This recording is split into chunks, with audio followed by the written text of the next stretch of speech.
Assalamualaikum guys, my name is Mohammad Asim and welcome back to TLO MBBS the last option. Guys, today we are going to start systemic mycosis. इसको हम दो part में split करेंगे. First part तो हम start करते हैं कोक्सीडियोइड्स से. डिजीज एंड प्रॉपर्टीज़ की बात करें तो कास्टिव ऑर्गेनिज्म कोक्सीडियोइड्स इमिटिस, और डिजीज काज की बात करें तो कोक्सीडियोइडो माइकोसिस. और ये जो कास्टिव ऑर्गेनिज्म होता है ये हमें पिछले फंगाई की तरह ये भी डाइमॉर्फिज्म की फॉर्म में एग्जिस्ट करता है. मोल्ड फॉर्म जो सॉइल में एग्जिस्ट करती है और टिश्यू में ये स्फीरोल की फॉर्म में एग्जिस्ट करता है. अब स्फीरोल होता क्या है, ये जैसे कि नेम से इंडिकेट हो रहा है, क्या हो रहा है, नेम से इंडिकेट हो रहा है, स्फेरिकल होता है, शेप में क्या होता है, स्फेरिकल होता है, और इसके अंदर स्पोर्स प्रेजेंट होते हैं. क्या होता है, स्पोर्स प्रेजेंट होते हैं जिनको हम कहते हैं एंडोस्पोर. ओके, और आगे ट्रांसमिशन की बात करें, environmental structure form hyphae in the soil with alternating infectious arthrospore and empty cells. इसको मैं आपको समझाता हूँ. होता क्या, फॉर एग्जाम्पल जैसे कि ये एक हाइफी है, अब ये हाइफी है. अब नॉर्मली क्या होता है, ये एक हाइफी के अंदर सेल्स आपस में सेपरेट होते हैं. जैसे सेपरेट हाइफी की हम बात कर रहे हैं तो क्या होता है कि एक सेल हमारे पास क्या हो गया, बहुत ज़्यादा थिक हो गया, और एक सेल क्या हो गया, स्मॉल रह गया, एम्प्टी रह जाता है. फिर क्या हुआ, एक सेल थिक हो गया, फिर नेक्स्ट सेल्स क्या हो गया, एम्प्टी हो गया. मीन्स के एक सेल थिक है, फिर उसके बाद एम्प्टी सेल है, फिर थिक है, फिर एम्प्टी सेल है. अब ये जो एम्प्टी सेल्स होते हैं ना, इनमें जो हमारे पास क्या होता है, स्पोर, वो हमारे पास क्या हो जाते हैं, रिलीज़ हो जाते हैं. इन एम्प्टी सेल्स से क्या होते हैं, स्पोर रिलीज हो जाते हैं, क्योंकि ये एम्प्टी सेल्स की जो हमारे पास मेम्ब्रेन होती है, सेल मेम्ब्रेन, ये क्या हो जाती है, रप्चर कर जाती है. ओके, तो उसके एम्प्टी सेल्स की मेम्ब्रेन रप्चर कर जाती है, और ये जो स्पोर होते हैं ये बाहर निकल आते हैं. इन स्पोर को हम कहते हैं आर्थ्रोस्पोर. ओके, तो ये क्या हुआ कि हाइफी से ये हमारे पास ये इसमें चेंज हुआ. कैसे, हाइफी में तो सिंपल सेल आपस में सेपरेटेड है क्योंकि सेपरेशन है. ओके, तो क्या हो गया, एक सेल थिक हो गया, एक सेल स्मॉल हो गया, और एम्प्टी हो गया. अब एम्प्टी सेल्स क्या होते हैं, रप्चर करते हैं, तो उनमें से स्पोर बाहर निकलते हैं. इनको हम क्या बोलते हैं, आर्थ्रोस्पोर्स. तो ये यही बता रहा है. इन्वायरमेंटल स्ट्रक्चर की बात करें, forms hyphae in the soil with alternating infectious arthrospore and empty cell. Okay, आगे मोड ऑफ ट्रांसमिशन की बात करें, क्योंकि ये जो हमने अभी डिस्कस किया आर्थ्रोस्पोर, ये बहुत लाइट इन वेट होते हैं. ये फिर क्या करते हैं, इन्वायरमेंट में ट्रैवल करते हैं और इनहेलेशन के थ्रू ये हमारे लंग्स में इंटर हो जाते हैं. Okay, arthrospores are extremely light and carried by wind mean infections occur where inhalation into lungs. तो इनहेलेशन के थ्रू हम इनको, इन स्पोर्ट्स को लंग्स में इंटर करवाते हैं. आगे pathogenesis and immune response cellular life cycle को देखें तो सिंपली क्या होता है कि आर्थ्रोस्पोर्स इन्वायरमेंट में ट्रैवल करते हैं, तो इनहेलेशन के थ्रू वो हमारे लंग्स में इंटर हुए, लंग्स में ये जाके मैच्योर होते हैं, और मैच्योर होने के बाद ये किस में चेंज हो जाते हैं, स्फीरोल्स में. और स्फीरोल्स हमने देखा स्फेरिकल इन शेप होता है, उसके अंदर एंडोस्पोर्स प्रेजेंट होते हैं, और उसको उन्होंने डायमीटर क्या लिखा हुआ है कि 30 माइक्रोमीटर ये डायमीटर में इनकी ये थिकनेस की वो बात कर रहा है. आगे इसके क्या लिखा है, spherules possess a thick doubly refractive wall and are filled with endospores. ये बात भी क्लियर होगी कि इनकी वॉल क्या होती है, थिक होती है, डबली रिफ्रैक्टिव होती है, और उनके अंदर एंडोस्पोर्स प्रेजेंट होते हैं. अब ये जो स्फीरोल की वॉल क्या होती है, रप्चर होती है, और रप्चर होने के बाद जो हमारे पास जो स्फीरोल के अंदर एंडोस्पोर्स होते हैं वो बाहर निकल के क्या हो जाते हैं, वो बाहर निकलते हैं बॉडी के अंदर, और वो एंडोस्पोर्स आगे न्यू स्फीरोल्स में क्या हो जाते हैं, डिफ्रेंशिएट हो जाते हैं. ओके, फिर ये साइकिल आगे चलता रहता है. आगे हम डिसेमिनेशन की बात करें तो हमारे पास दो तरीके से ये स्प्रेड कर सकते हैं, या तो डायरेक्ट एक्सटेंशन या सिस्टेमिकली स्प्रेड करें. अब डायरेक्ट एक्सटेंशन का मतलब ये है, ना तो ये लिम्फेटिक को यूज़ करें, लिम्फेटिक फ्लो को यूज़ करें, ना ब्लड फ्लो को यूज़ करें, डायरेक्ट एक टिश्यू से दूसरे टिश्यू तक, एक सेल से दूसरे सेल तक स्प्रेड करें, उसे कहते हैं डायरेक्ट एक्सटेंशन. और सिस्टेमिकली वे ब्लड स्ट्रीम कि ये ब्लड में आ जाए, फिर ब्लड के थ्रू ये पूरी बॉडी में स्प्रेड कर जाए. डिसेमिनेशन के हमने क्या दो पाथवे देख लिए कि डायरेक्ट एक्सटेंशन के थ्रू भी स्प्रेड कर सकता है और ब्लड स्ट्रीम के थ्रू पूरी बॉडी में स्प्रेड भी कर सकता है. टारगेट ऑर्गन्स की बात करें तो डिसेमिनेशन में ये बॉडी के किसी भी ऑर्गन को अफेक्ट कर सकता है, बट मेनली ये बोन्स और सेंट्रल नर्वस सिस्टम को अफेक्ट करता है. और जब ये सेंट्रल नर्वस सिस्टम को अफेक्ट करता है तो ये क्या करवाता है, मेनिंजाइटिस. अब होस्ट डिफेंस की बात कर लें तो श्योरली हमारी जो बॉडी है उसके रिस्पॉन्स में कुछ ना कुछ तो करेगी. तो इम्यून रिस्पॉन्स दो तरह का होता है, एक सेल मीडिएटेड, एक एंटीबॉडी मीडिएटेड, जिसको हम ह्यूमोरल बोलते हैं, ह्यूमोरल इम्यून रिस्पॉन्स बोलते हैं, और इसको क्या बोलते हैं, delayed hyper sensitivity immune response. तो क्या होता है कि ये जो फंगल ग्रोथ होती है उसको सेल मीडिएटेड इम्यून रिस्पॉन्स के थ्रू रिस्ट्रिक्ट कर दिया जाता है. तो फॉर एग्जाम्पल अगर किसी पर्सन में सेल मीडिएटेड इम्यूनिटी वीक है या उसमें कोई डिफेक्ट है, जैसे कि टी हेल्पर सेल्स का कोई डिफेक्ट हो गया, तो जो ये जो फंजाई है इसके डिसेमिनेट होने का, स्प्रेड होने का चांस ज़्यादा हो जाएगा. और एक और पॉइंट कि अगर लाइफ लेटर इन लाइफ किसी और डिजीज़ की वजह से, जैसे कि हमारे पास एड्स के केस में होता है, HIV वायरस क्या करता है, सेल मीडिएटेड इम्यूनिटी को वीक कर देता है, या कोई ड्रग्स यूज़ कर रहे हैं जिसकी वजह से सेल इम्यूनिटी क्या हुई, वीक हुई, तो जो उसका क्या होगा, सेल इम्यूनिटी के वीक होने से जो डोरमेंट इन्फेक्शन होगा वो दोबारा से रीएक्टिवेट हो जाएगा और बॉडी में स्प्रेड कर जाएगा. क्लिनिकल फाइंडिंग्स की बात करें तो हमने क्या देखा, आर्थ्रोस्पोर्स इनहेल होते हैं लंग में, तो क्या देखने को मिलेगा, primary pulmonary infection, often completely asymptomatic, most of the time वो एसिम्टोमेटिक होता है, but influence can manifest as influenza like illness, means के पेशेंट हमारे पास ऐसे प्रेजेंट हो सकता है जैसे उसको इन्फ्लुएंजा हो, उसमें फीवर और कफ भी हो सकता है। अब 50% ऑफ सिम्टोमेटिक पेशेंट्स में हमें चेस्ट एक्सरे की चेंजेस देखने को मिलती हैं। उसमें 3 चेंजेस बताई हुई हैं, infiltrates, adenopathy and infusions. Infiltrates क्या होता है कि कोई भी सब्सटेंस जैसे कि पस, ब्लड, कोई भी ऐसा फ्लूइड हमारे पास क्या हो चेस्ट की जो प्लूरल कैविटी है उसमें क्या हो एक्यूमुलेट होना शुरू हो जाए तो वो चेस्ट एक्सरे पे हमें दिखाई देगा।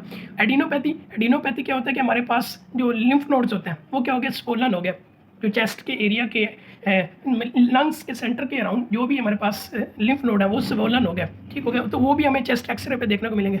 आगे इफ्यूजन्स क्या होता है कि प्लूरल कैविटी और चेस्ट वॉल इसके दरमियान में अगर कोई भी फ्लूइड इकट्ठा होना शुरू हो जाए तो वो क्या कहलाता है, एफ्यूजन्स। ओके आगे एसोसिएटेड सिंड्रोम की बात करें तो 10% ऑफ द पेशेंट में क्या होता है, एसोसिएटेड सिंड्रोम होता है। वो क्या होता है, एरिथीमा नोडुसम और अर्थरेल्जिया। एरिथीमा नोडुसम और अर्थरेल्जिया। अर्थरेल्जिया क्या होता है, जॉइंट पेन्स। एरिथीमा नोडुसम इसको हम अभी एक्सप्लेन कर लेते हैं। अब इनका क्या कहते हैं, एरिथीमा नोडुसम इसका सिनोनिम्स क्या होते हैं, 2 सिनोनिम्स हैं, एक है वैली फीवर और दूसरा डेजर्ट रिमैटिज्म।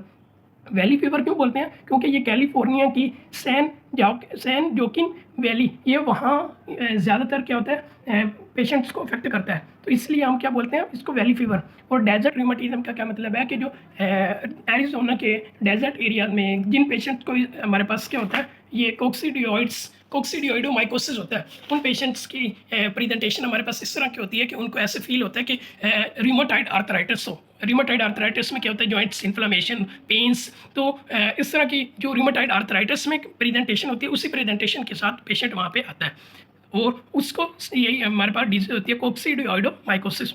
आगे यूजुअली सबसाइड स्पॉन्टेनियसली, इसका मतलब क्या है, वो ये डिजीज खुद ब खुद उन पेशेंट में क्या हो जाती है, रिजॉल्व हो जाती है।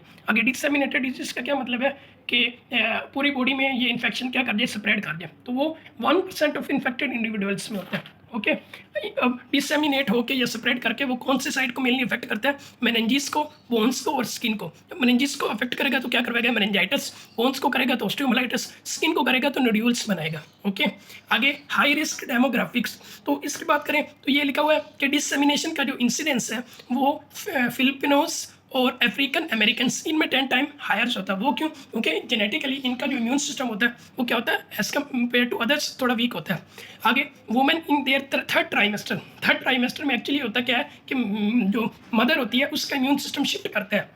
ओके वो क्यों, वो इसलिए कि चूंकि जो फीटस क्या होता है डेवलप हो रहा होता है और मदर की बॉडी को हमने चूंकि फीटस एक फॉरेन सब्सटेंस है तो मदर की बॉडी का इम्यून सिस्टम उसको अगेंस्ट रिएक्ट ना कर जाए, इसलिए जो मदर का इम्यून सिस्टम होता है वो थोड़ा सप्रेस हो जाता है। ओके ताकि वो उस फीटस को क्या कर ले, एक्सेप्ट कर ले, उसके अगेंस्ट कोई रिएक्शन ना दे। तो थर्ड ट्राइमेस्टर की जो वुमेन होंगी, प्रेगनेंसी के थर्ड ट्राइमेस्टर की वुमेन और इसके अलावा फिलिपिनोस एंड अफ्रीकन अमेरिकन, इनमें क्या होता है रिस्क ज़्यादा होता है किस चीज़ का, डिसेमिनेशन का। एरिथीमा नोडुसम, अब ये क्या होता है कि हमारी बॉडी की जो एक्सटेंसिव सर्विसेज होती हैं, जैसे कि उसने एग्जांपल दिया टीबिया और अल्ना की स्किन।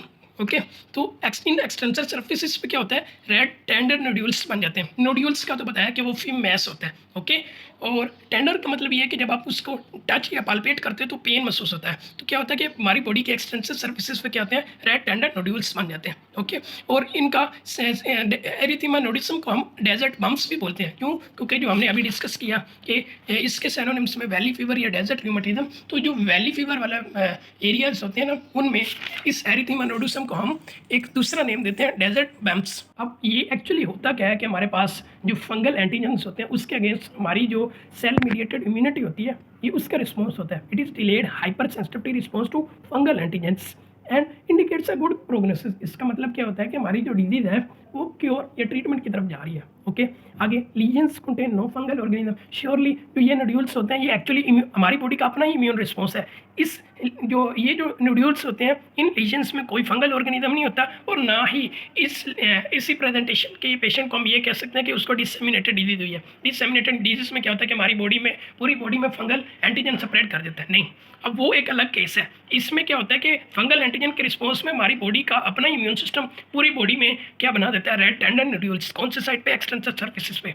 आगे डिफरेंशियल डायग्नोसिस नॉन स्पेसिफिक है ये एरिथीमा नोडुसम, क्योंकि ये हिस्टोप्लाज्मोसिस में भी होता है, ट्यूबरकुलोसिस में भी होता है और लेप्रोसी में भी। अब लेप्रोसी क्या है, स्किन और न्यूरॉन्स या नर्व्स की क्या डिजीज होती है, तो हम ये नहीं कह सकते कि जिस पेशेंट को एरिथीमा नोडुसम हुआ है तो उसको ये कोक्सीडियोइडोमाइकोसिस ही हुआ होगा। स्किन टेस्टिंग की बात करें तो हम फंगल एक्सट्रैक्ट को यूज़ करते हैं, जैसे कॉक्सीडियोइडिन या स्पिरुलिन, इसको हम यूज़ करते हैं। अब उसके रिस्पॉन्स में क्या होता है कि हमारी बॉडी का इम्यून सिस्टम, यहाँ पे ये हमने फंगल एक्सट्रैक्ट को इंजेक्ट किया था, उस इंजेक्शन वाली साइड पे क्या होता है, थिकनेस होना शुरू हो जाती है, स्किन की थिकनेस होना शुरू हो जाती है। तो अगर पोस्ट इंजेक्शन यानी इंजेक्शन लगाने के बाद उस साइड पे, इंजेक्शन वाली साइड पे आफ्टर 48 आवर्स 5 मिलीमीटर की थिकनेस हो गई है, तो हम क्या कह देंगे, स्किन टेस्ट पॉजिटिव है। अब एक्चुअली होता क्या है कि फंगल एंटीजन के रिस्पॉन्स में हमारी बॉडी का इम्यून सिस्टम क्या करता है, वहाँ की जो स्किन है उसको ठीक कर देता है। ये हमारे पास क्या होती है, स्किन टेस्टिंग। और स्किन टेस्टिंग तब पॉजिटिव होती है जब इन्फेक्शन से 2 to 4 वीक्स पास हो जाए। क्यों? क्योंकि इन्फेक्शन से 2 से 4 वीक्स के बाद ही हमारी बॉडी के अंदर मेमोरी सेल्स बनते हैं। जैसे हम कहते हैं कि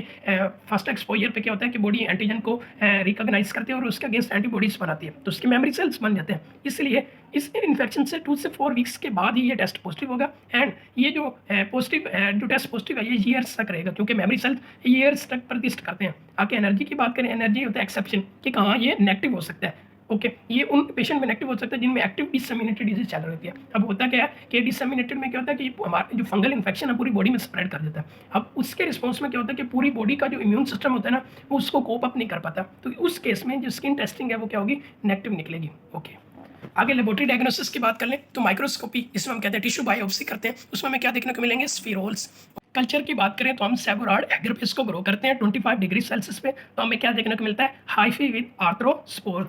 ओके, आगे सेफ्टी नोट की यहाँ पे बात की गई है कि इस कोक्सीडोइड्स के जो कल्चर होते हैं ये हाईली इन्फेक्शियस होते हैं। क्यों? क्योंकि जो आर्थ्रोस्पोर्स होते हैं वो हमारे पास क्या होते हैं, लाइट इन वेट होते हैं और क्या हो गया, इन्वायरमेंट में स्प्रेड कर जाते हैं और रिस्क होता है कि हम उसको कहीं इनहेल ना कर लें, तो इसलिए एक्सट्रीम केयर करनी पड़ती है। सीरोलॉजिकल टेस्ट की बात करें या सीरोलॉजी की बात करें तो सबसे पहले है प्रेसिपिटेंस। हमारी जो ब्लड के अंदर, उस पेशेंट के ब्लड के अंदर क्या देखने को मिलेगा, आईजीएम और आईजीजी, क्योंकि ये दो एंटीबॉडीज हैं। जब भी कोई बॉडी के अंदर इन्फेक्शन होता है तो सबसे पहले ये प्रोड्यूस होती हैं। तो क्या होता है, पोस्ट इन्फेक्शन 2 से 4 वीक्स के अंदर ये आईजीएम और आईजीजी ये उस पेशेंट के ब्लड में अपेयर होना शुरू हो जाती हैं और फिर सब्सिक्वेंट में सब्सिक्वेंट मंथ में ये क्या होती है, आहिस्ता आहिस्ता डिक्लाइन होना शुरू हो जाती हैं। आगे क्या, कंप्लीमेंट फिक्सेशन। कंप्लीमेंट फिक्सेशन एक मेथड है, ओके, उसके थ्रू हमें जब हम वो मेथड परफॉर्म करते हैं तो इनिशियली डिजीज के इनिशियल स्टेज पे हमें लो टाइटर्स देखने को मिलते हैं, और अगर डिससेमिनेशन हो जाए, डिससेमिनेशन का मतलब डिजीज स्प्रेड कर जाए, तो टाइटर्स राइज कर जाते हैं।